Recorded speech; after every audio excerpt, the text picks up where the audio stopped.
After Delilah's return, women from all over the empire felt the pull of Delilah's power, coming to join them in Karnaca, an artist of sorts, bone and skin stretched across canvas, with pigments coaxed from blood and hair, a curator by day, hosting aristocrats. But she has many secrets. 16 years ago, it was just Breanna Ashworth and Delilah when they founded the coven together. Ashworth comes from old money, but she hates the aristocracy as much as she hates anyone. Delilah's arcane bond is strong with this one. Many of the powers manifest in Ashworth. Breanna Ashworth. She is the curator at the Royal Conservatory, but she is something more. Her family would have forced her to marry that pig. She ran and never looked back. She is a player in a game of power and magic. All the world will change if she does her part. There's something she made from whale bones, more powerful than a simple charm. She wants to reach out to them, to the sisters of the oracular order, to whisper into their dreams. They wanted her to wed that wheezing old man, so she ran away, ran to Delilah, loyal to Delilah, after death and across all these years. Sometimes she remembers being with Delilah at the old Brickmore Manor, outside Dunwall. In younger days, she moved to Brickmore Manor with Delilah and the original coven in the year 1836. She tore it out and hid it away. No, it's not possible.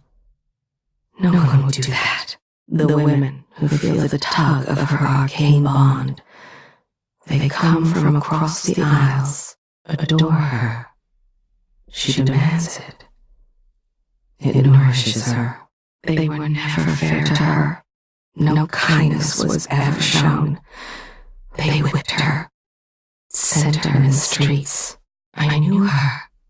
As a child, we played together at Dunwall Tower.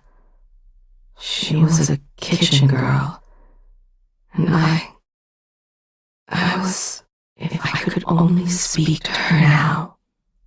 My darling playmate from so many years ago. She schemed of casting out the soul of a little girl and living in her skin. My daughter, in her mind, a great painting takes shape. She would paint the world as it should be. Many times, her father told her she was a princess and promised that one day she would be a queen. Wait, something is wrong. She should be older, by 12 years. Forgive me, Delilah. I should have tried to find you. She watched her mother sicken and die in the debtor's prison. She will never forget, never forgive. She disappeared from Dunwall Tower. Something occurred, but so long ago. What was it? From time to time, she thinks of Luca, but only as one thinks fondly of a favorite pet.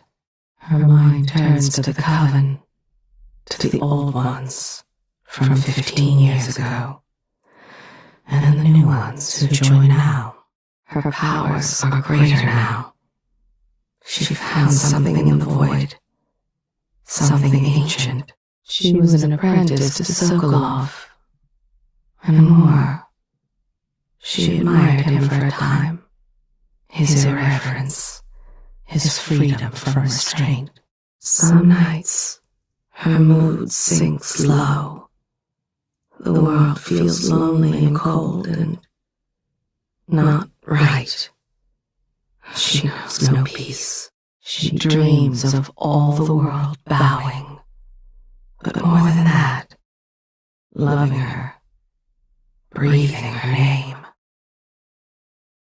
She's remembering a night with Duke Luca Abele, Kirin Jindosh, and others.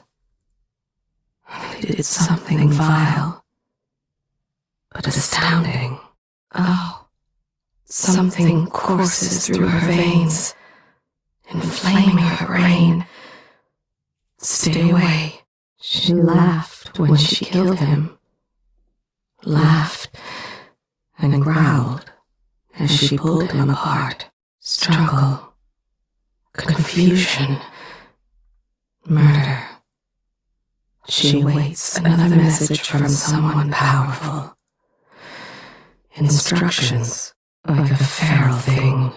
She takes, she kills. But someone else is there too. Sleeping. A dark place in her mind has been allowed to overgrow, unchecked by society's safeguards. It delights her that she maims and tortures, because she knows how much it would sadden her sister. Sorry, it's all mingled together. This is the one they call the Crown Killer. But she thinks of herself as grim Alex. There's no voice in her head to tell her when she's gone too far. It's been numbed.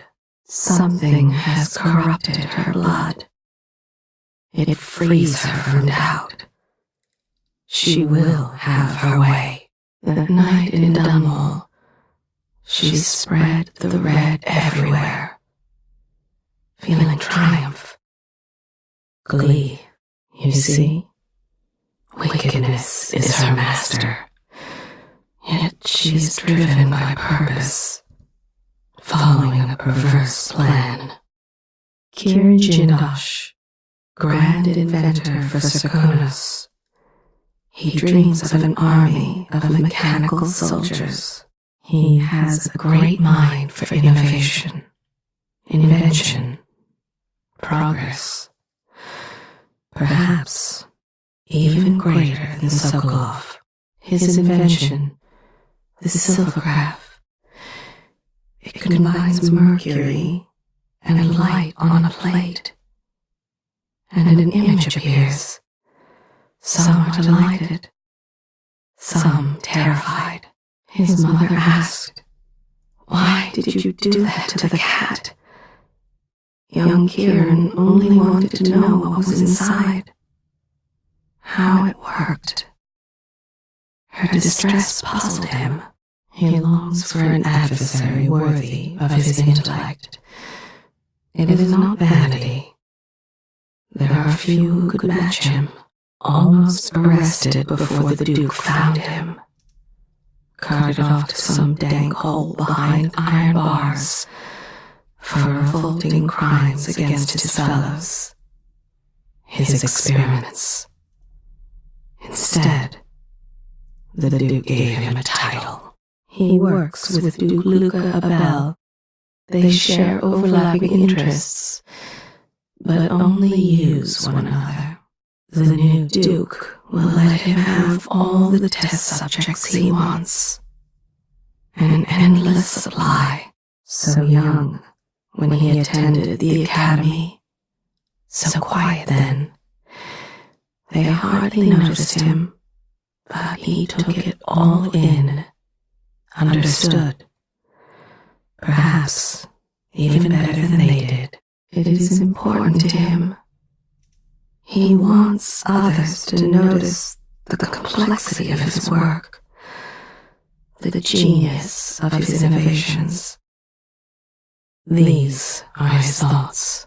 He's thinking, the test subjects are all broken beyond repair, and it's time to obtain a fresh batch. Such questions he asked as a child, just free from the crib. Others grew to fear him, just as he grew to love them.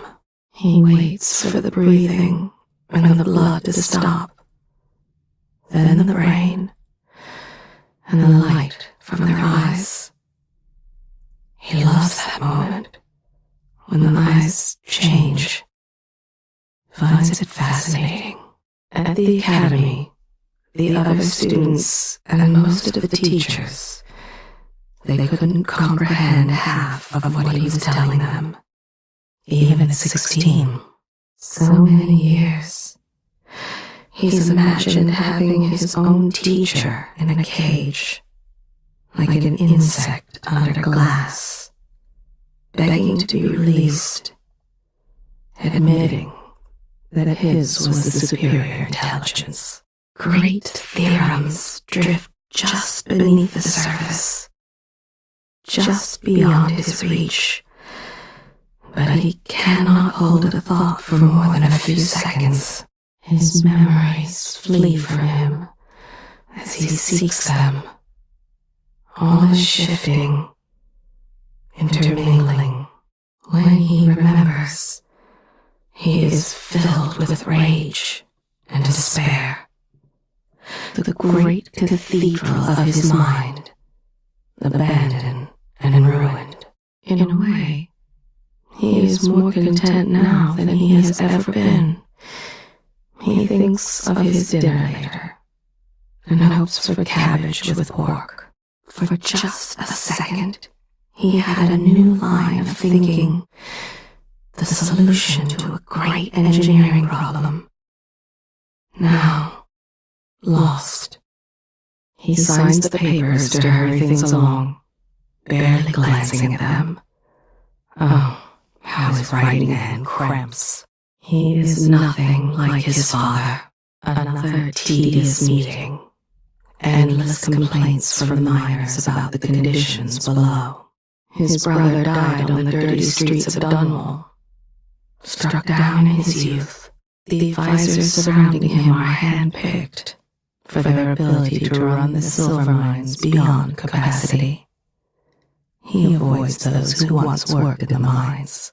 Those who toady on him are only tolerable because they free him from the constant whining demands that pile up at his feet.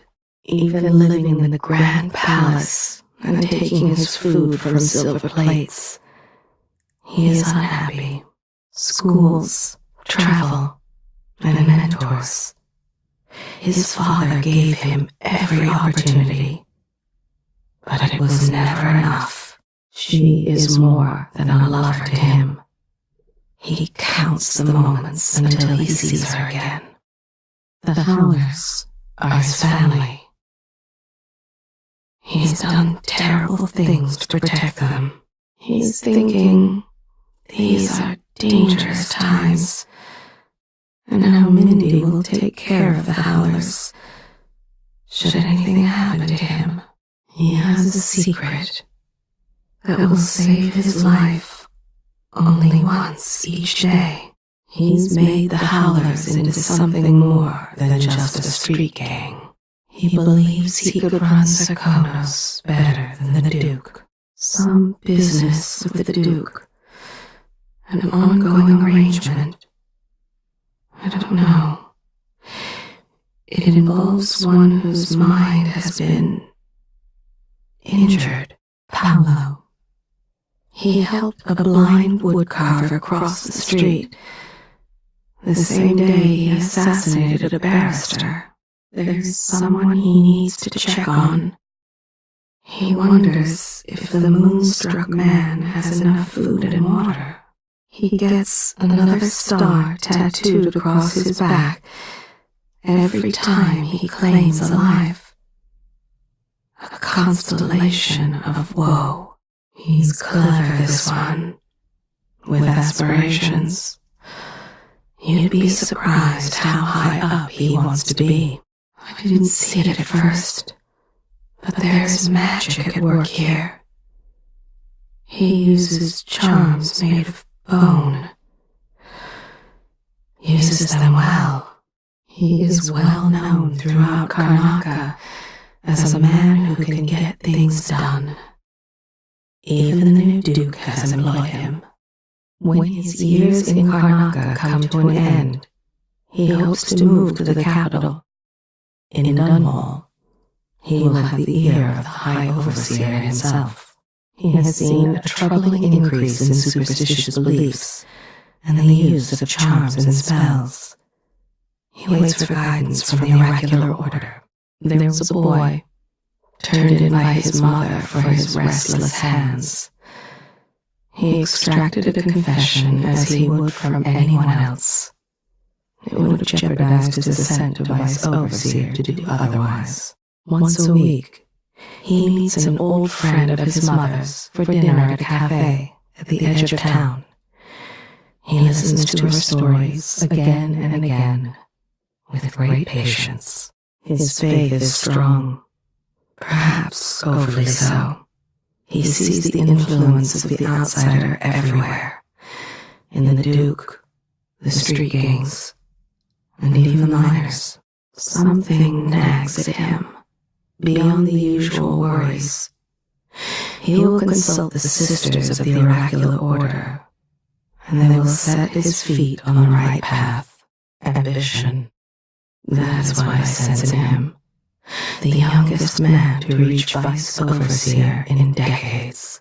His father taught him to read, using letters carved into handcrafted wooden blocks. Liam Byrne. He has moved up quickly in the Abbey's hierarchy. He might be High Overseer someday. Before they took him away for the trials of aptitude, the overseers in Freyport watched him for months, debating his promise. He barely tolerates this new Duke. They must interact on occasion, but he does not like it.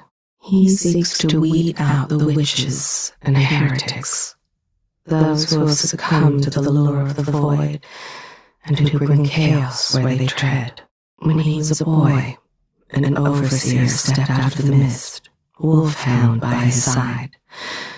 Voice was deep and strong as he recited the invocations. Young Liam Byrne was transfixed. His mother encouraged his musical talent, but his interests lay in the comfort of the strictures and the rigors of the Abbey.